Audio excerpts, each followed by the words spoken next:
Sahabat Muslim, ciri akhir zaman yang paling nyata ialah dengan diutusnya Nabi Muhammad sebagai Rasul penutup dan penyempurna agama.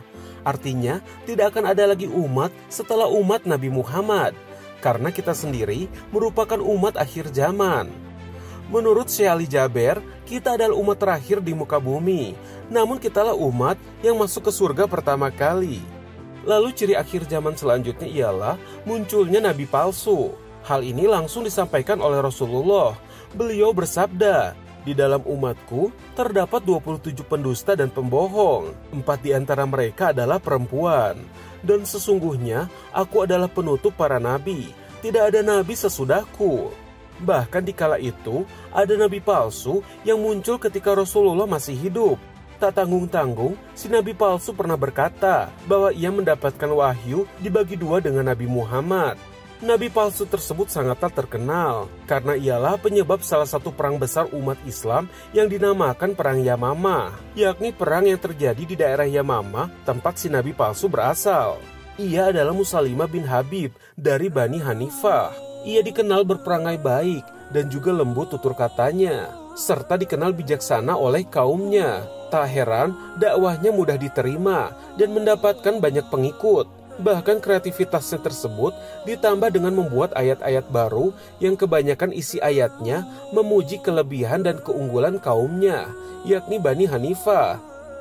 Sebenarnya kaum dari Musailamah termasuk pemeluk agama Islam yang dibawa oleh Rasulullah. Mereka pun menjalankan syariat yang diajarkan Rasulullah. Hanya saja mereka mengakui Musailamah sebagai nabi yang bersandingan dengan Rasulullah dan berbagi wahyu dengan Rasulullah. Di saat yang sama, Musailamah juga mempelajari ilmu sihir dan mengklaim itu sebagai mukjizat dari Allah. Bahkan ia menyebut dirinya Rahman atau memiliki sifat Allah, hingga julukan Rahman ini melekat pada Musailamah. Hal ini pula lah yang menyebabkan Rasulullah dicemooh oleh kaum musyrikin saat berdoa di depan Ka'bah. Karena Rasulullah berdoa dengan mengucapkan "Ya Allah ya Rahman" di awal doa, maka kaum musyrikin berkata, "Ia melarang kita menyeru 2 Tuhan, sedangkan dia sendiri yang menyeru dengan 2 Tuhan." Maka atas kejadian itu pula lah Allah menurunkan surat Al-Isra yang sekaligus menjadi sejarah hadirnya Asmaul Husna yang membolehkan kita menyebut nama Allah dengan berbagai nama mulia. Saking dipercayanya sebagai nabi palsu, bahkan saat Musailamah menikah, ia memberikan libur sholat asar pada kaumnya sebagai mas kawin saat ia menikahi istrinya yang bernama saja Tamimah yang turut mengaku sebagai nabi perempuan. Setelah wafatnya Rasulullah, pasangan nabi palsu ini semakin menggila. Bahkan mereka melonggarkan minuman keras dan juga perzinahan dengan dalil ala mereka. Abu Bakar pun mengutus salah seorang sahabat untuk menyadarkan kaum tersebut. Utusan itu bernama Rajal bin Ufwah. Ia cukup hebat dalam peperangan dan juga pandai bernegosiasi.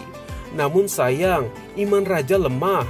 Ia malah berbalik mendukung Musailamah dan membuat kesaksian palsu bahwa sebelum wafat Nabi Muhammad menyebut Musailamah adalah penerusnya.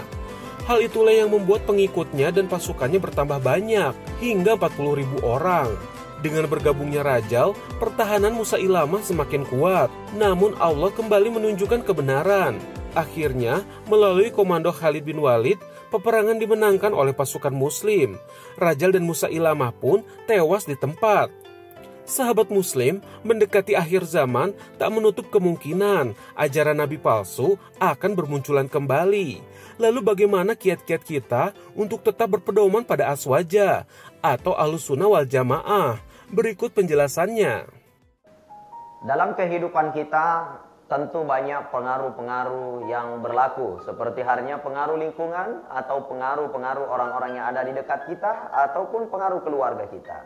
Maka kita menjadi seorang muslim, panduan kita adalah Al-Quran dan sunnah Nabi Muhammad SAW. Makanya dikatakan dalam satu hadis Rasulullah SAW, "Taraktu fikum amrainikum lan tadillu ma tamassaktum bihima."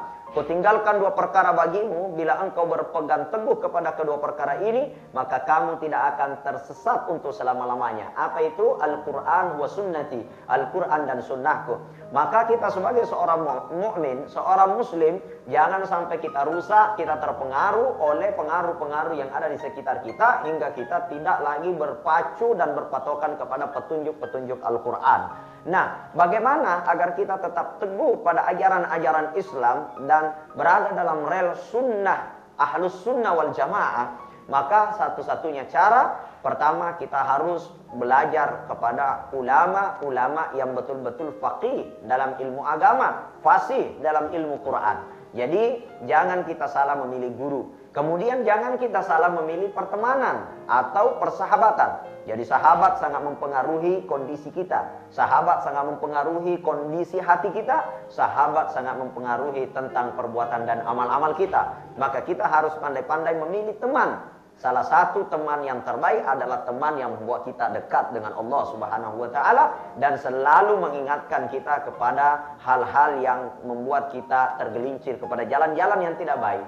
Maka pilih teman mempengaruhi bagaimana kondisi kita beragama untuk tetap teguh di dalam amalan-amalan ahlus sunnah wal jamaah. Maka tidak ada jalan yang lain, kita harus mendekat kepada ulama-ulama yang memang betul-betul memiliki sanad mutawatir dan bersahabat dengan orang-orang yang berada dalam lingkungan yang memiliki akidah yang benar.